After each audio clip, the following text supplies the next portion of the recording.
We hover over to the very first shine of the game, Road to the Big Windmill, except it's covered by a mountain of hot chocolate sauce, shooting giant meatballs.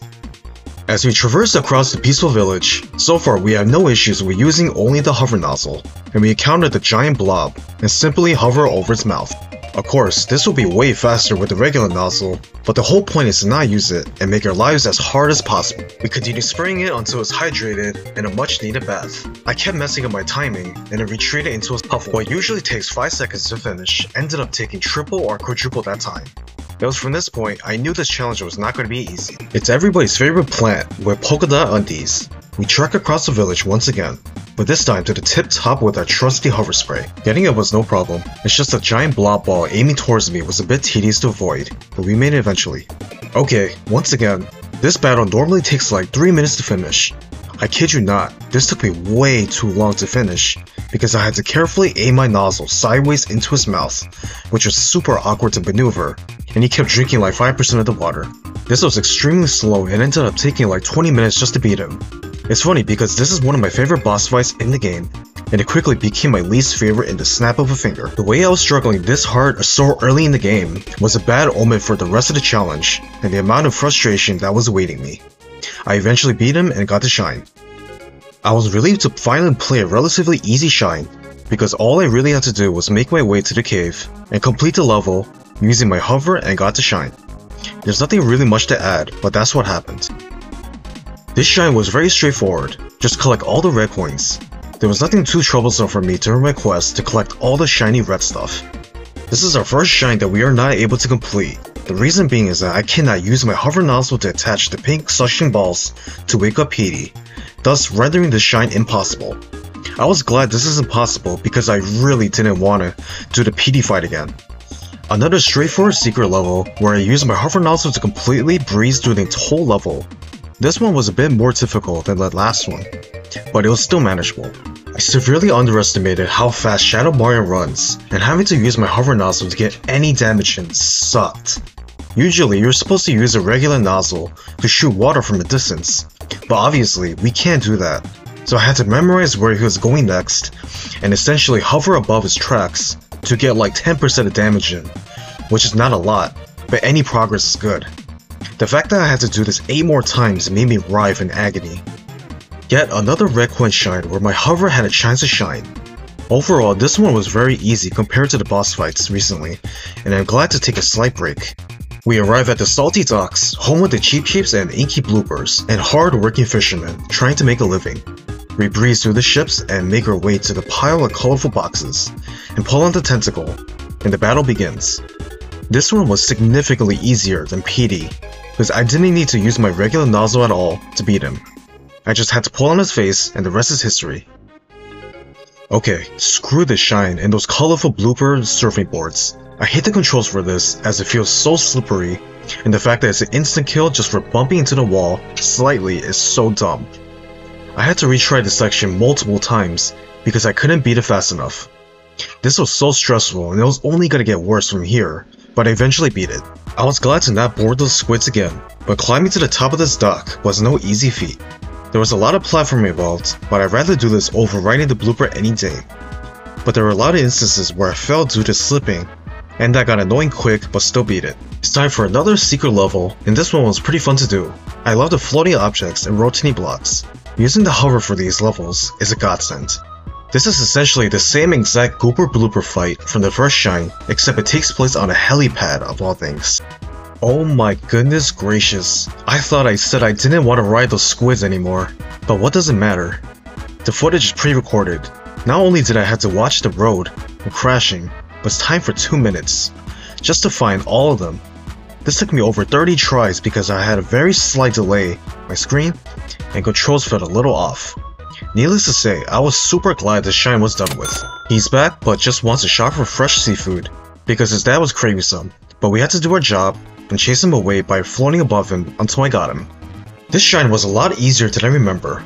All you needed to do is use Yoshi, who didn't hatch from his egg yet, then spray the jumping fish and use the platforms to gain some distance. I admit it does look terrifying. We arrive at the lovely Gelato Beach, home of the invasive cataquacks and giant erupting sandcastles. As for the first shine, it was no biggie as long as we had FLUDD equipped. Alrighty, this one gave me a lot of trouble. Normally, you're supposed to aim your nozzle at the suction cup ducts to the edge and then ground pound, which takes like 5 seconds to do, right? In my case, I had to hover over these giant monstrosities and pray to God that I reached the edge before they regained their balance. I actually ran out of water multiple times just because of the shine alone. I also took multiple hits and had to go off course to regain health. The first one wasn't that bad, but as I progressed to 2 and 3, it was super nerve-wracking because I really didn't want to do this over. Thankfully, I was able to finish after what felt like hours. Thankfully, fighting Green Wiglet was significantly easier compared to the suction ducts, and was able to clear this under 5 minutes or so. There's nothing much to say except that Wiglet's color scheme is a bit off compared to its yellow color. What can I say except screw this horrible level. The sandbird itself is a sight to behold, but getting the red coins while avoiding falling is absolute torture. I sunk like 30 lives doing this because my controller has a slight drift issue, and my recording screen has a tiny delay, which messes me up at times while playing. It got so bad to the point I was debating on discarding this entire challenge altogether, but had to force myself to finish, despite trying this for an hour straight. I finally got all the red coins and vowed to never play this again. It's everybody's favorite Pianta impersonating sprinting Quickster. He challenged us to reach the top of the hill, but of course we demolished his record time with ease, and I'm thankful I get to use my hover nozzles to get there quick. This one was very straightforward, just collect the red coins in the colorful reef. Nothing much to say about this. Yet another Shadow Mario fight that took me ages to beat because he kept running away from me instead of staying still and getting sprayed like a man. I had to cut him off his tracks just to get some damage in, and as per usual, this took me an insanely long time, and was relieved it was done. I love watermelons, but I hate the watermelons in this game. The slightest touch is enough to destroy this gargantuan melon, which makes no sense whatsoever. I wasted a ton of time playing this, so I declared that this mission is possible without FLUDD's aiming nozzle. We're finally at one of the best levels in the game, Pinna Park. This jam-packed amusement park is filled to the brim with rides and exhibits, including a giant Mecha Bowser shooting bullet bills at his. Unfortunately, we can't clear this level because that would mean using the regular nozzle, which we cannot do. We're faced against Monty Mole with the buzz cut, who is hurling bombs at us in which we throw them back at him and explodes, opening a literal portal inside his cannon for some strange reason that makes no sense. As per usual, the secret levels are a cakewalk with the hover nozzles, and we easily cleared it. This one was pretty cool because we got to ride the swinging pirate ships and climb to get the shiny red coins along the way. It was very easy compared to the other levels we faced so far. We saved the environment by eliminating these giant Yoshi egg turtle things, which gave life to the sunflowers. Overall, we didn't need to use the regular nozzle, and it was pretty easy. Okay, this one was annoying, but not to the same level as the Sandbird or the Shadow Mario fights. It just took a lot of trial and error, but I was able to climb up the fences, but I still didn't like this one at all. The Yoshi go-round is missing an orange Yoshi, so we attach a new one to attach to the missing pole. That sounds kinda brutal for Yoshi. The level itself is crazy hard without FLUDD, but good thing we have him. Even though he paid the admissions to come here, we still had to take him out. This Shadow Mario fight was a little easier compared to the previous ones, because he had a very simple running pattern in which I took advantage of and sprayed him at the right spots. It still took a while, but I was getting better at this. Just like with the Mecha Bowser fight, I can't finish this one as well. We arrive at the gorgeous hotel where the Infinite Sunset is the main tourist attraction. Unfortunately, it's being invaded by all sorts of strange creatures like paper-thin manta rays. These guys are a piece of cake when using the aiming nozzle, but to only use hover nozzle was pure agony. I was being bounced back and forth onto the electric goop, and was being bombarded like crazy every second, and it was exceptionally difficult. I had to redo this part so many times, but powered through and finally conquered it. We get to visit the hotel lobby, which is being overrun by drooling boos. Like other secret levels, this one was quite easy, so there's not much to say except square watermelons are the best melons. We revisit the haunted hotel and invade the privacy of each guest in order to get to the shrine, being guarded by this jerkwa Pianta, who will let us in without a swimsuit. I don't understand why they're gatekeeping their own shines from me, in which they need to keep their own home safe. I had to rely on my memory to figure out where to go, but it was easy to get to shine quickly. We visit the hotels and press the giant casino, where we gamble for free in order to visit the hidden pipe behind the curtains. That is until we realize we can't actually progress, because we are supposed to use an aiming nozzle normally, but it will literally not let me spin the slots, so I decided it's impossible to do. We visit the casino once again, but not to gamble, but to exterminate the royal ghost himself, King Boo, who looks a bit different than usual.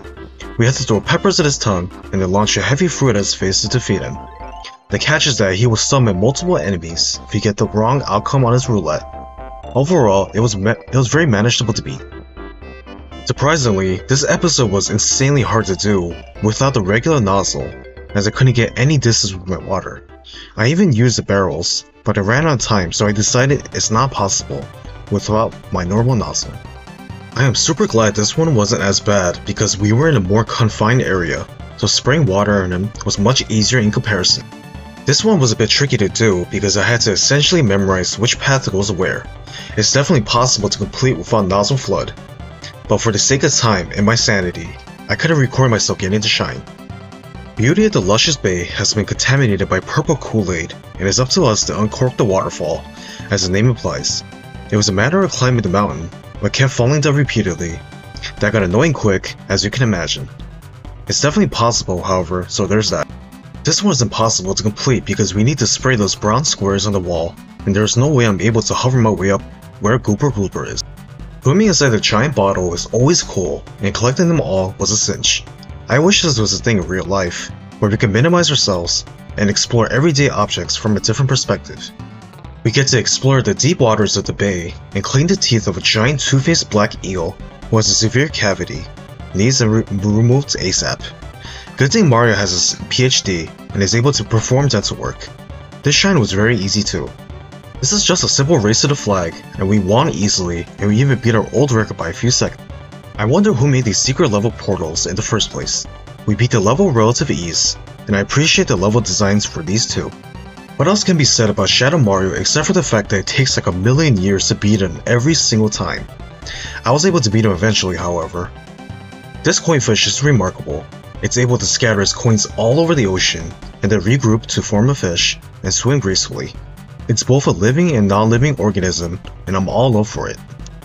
I literally cannot enter the red pipe leading to Pianta Village because I need to rock it to reach the top, so that is an entire level inaccessible to me. That brings the end of this hover-only challenge. I was surprised I was able to get this many shines without using default FLUDD. This is a very tedious challenge because I never realized how useful the aiming nozzle really is, and I took it for granted. This goes to show that every tool has a purpose, and we must utilize all of them. I highly recommend not trying this challenge at home. Trust me, it's not fun. Thank you for watching. Please like and subscribe for more gaming challenges like this.